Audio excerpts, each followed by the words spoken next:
Hey everybody, Josh Araviner down here at A1RV today with a sharp quad slide Montana coming in about 11,200 some odd pounds. Overall, looks to be in pretty good shape. I don't see things that really concern me about it. Awesome big drop frame outside storage, 4 slides inside for tons of living room. And what I love about this floor plan is it really gives us a separation of like, here's the living room, here's the kitchen. Where a lot of the modern like triple slide fifth wheels, they just kind of have one room all mashed together, which does make it look and feel big, but this one makes it feel big and give you definition of space, which I know a lot of people are looking for.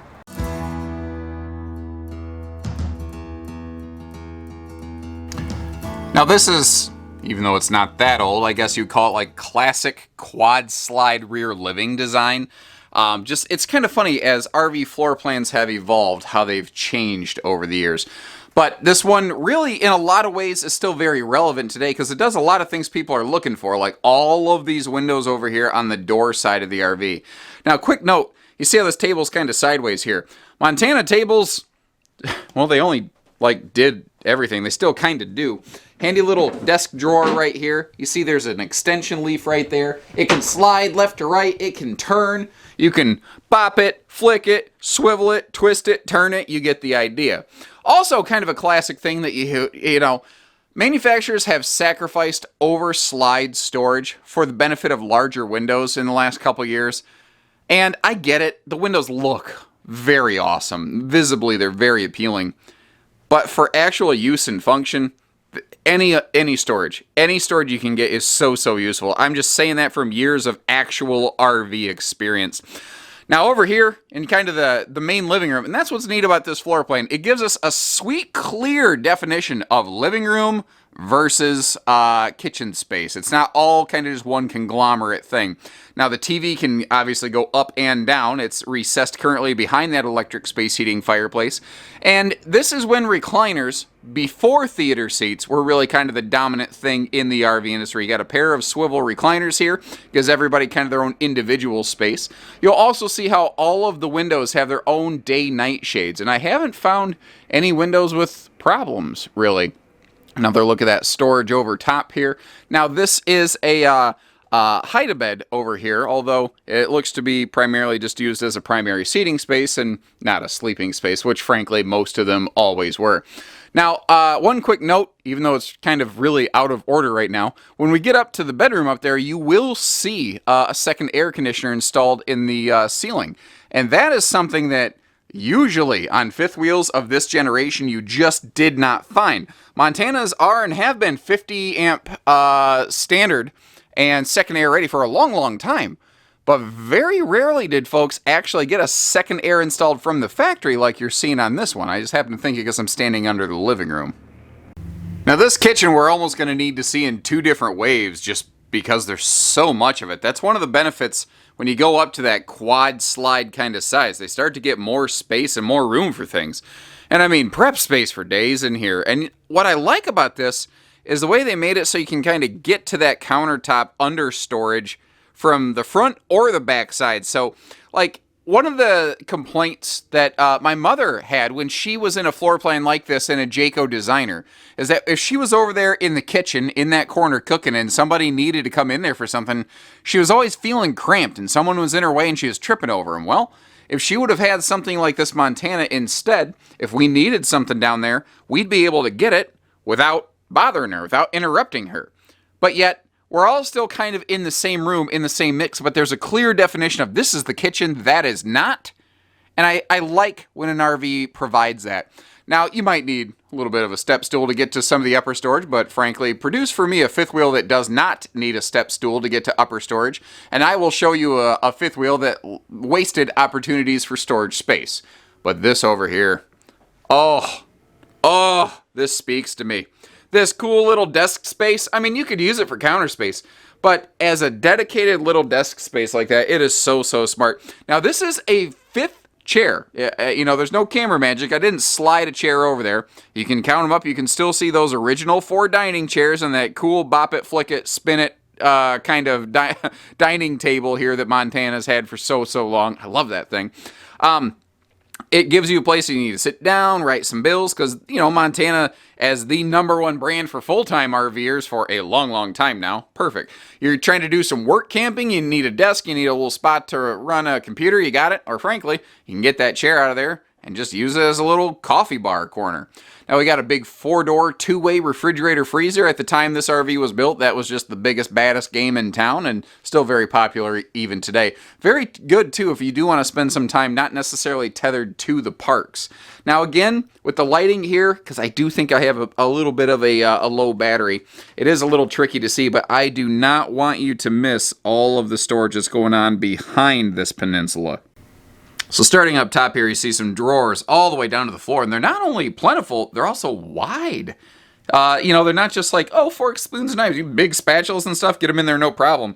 Now notice that little notch at the bottom of the peninsula, little toe kick. So if you want to really belly up to the bar, you can. Now technically, we've already seen this storage space, so I'll only look at it briefly. And man, that light is just really glaring in here, isn't it? But, you know, space below the sink there, you can get to it from either side. And as long as I'm standing here, I know I'm going to get questions, and it is a nice feature. And the short answer is, yes, it is convection. Now from here, we can take a trip upstairs, and you can see nice, wide open floor space in this bathroom. Plenty of hip and shoulder space. If you're a little bit, you know, bigger on the shoulders, thicker in the hips, you're going to be just fine in here. You can see where the folks added some command strip kind of towel hooks on the door, but there is a, you know, dedicated set of towel hooks above the toilet space there. Corner shower, this was made before the, you know, giant walk-in monster showers were common. And this sink is something I want to look at. Now, first of all, I've got to slide in here through the second bathroom entry door, so pardon me. But you look at it, and it's like, okay, so it's a sink and a countertop. Well, it's all solid surface, just like you found in the living room, but it's also one piece. There's no seam here. It's a one-piece molded fixture, meaning you just, water can't, it's one less place for water to try to be able to creep around.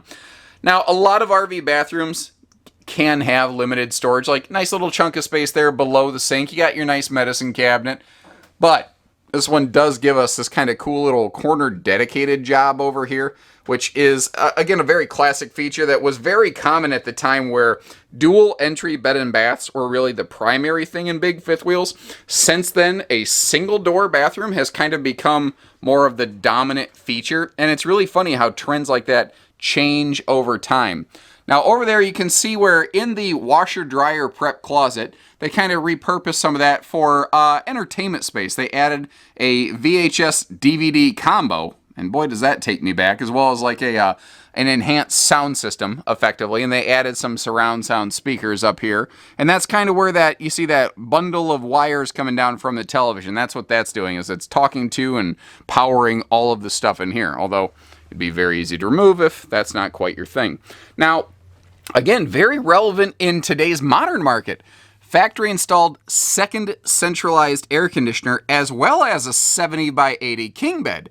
Now, the little bit of battery power I do have available, I did turn on in here so you could see around. And part of it is because the folks did something really smart to keep their bedroom climate controlled. And this is just such a good hot weather camping hack, guys. Take some kind of block foam, put it between the window pane and the screen, and then pull the shades shut, and you will have massively, like to 5 magnitudes, enhance the hot-cold capability of that window. Now, quick look with the slides closed reveals it's not really accessible, although you can get to the freezer and most of the refrigerator with the slide closed. What I actually stumbled into just now kind of surprised me, and now that I've seen it, I don't even understand why it's not more common in the RV industry. Watch this light when I open the door. Ah! That is the coolest, smartest, bestest welcome back, welcome home light I've ever seen. And now that I've seen it, I'm furious that I don't see it used in RVs all over the place all the time. That's brilliant. Down below that upper deck, we have this huge drop frame compartment, and it gives you a good look at a lot of the aluminum skeleton work that goes into this one. You see the heat duct over there. This is a heated pass-through, and those are TV hookups in case you're so inclined.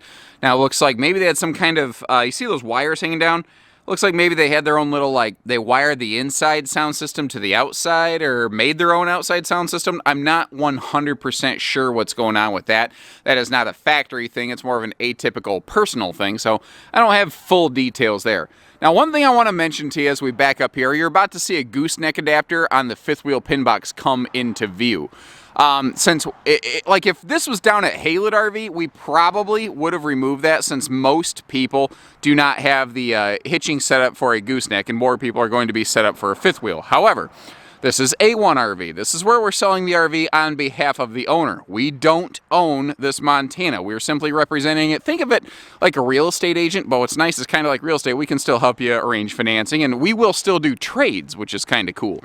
What I'm getting at is it's not ours. We don't have the right to go manipulating and modifying stuff. However, if, you know, like you say, well, I'd like to buy it, but I can't use that gooseneck pin box. If that's like a, think of it like in real estate, again, like a condition of purchase. Okay, well, if you'd purchase it and we get that box removed, would it work for you? You know, that's easy stuff to do. If those things come on, those things go off. It's not like they're permanent, you know. What is nice, previous owners spent some serious money putting 4 slide awnings on these things, and if you've never priced those out, that is not a cheap endeavor.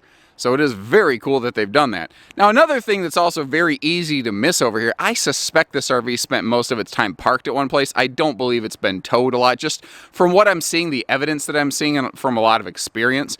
But we've got our enclosed docking station here, and this does have an enclosed heated underbelly. Montanas have had that, and Montanas have been 0 degree rated since 2005. So the seasonal package on this is fine.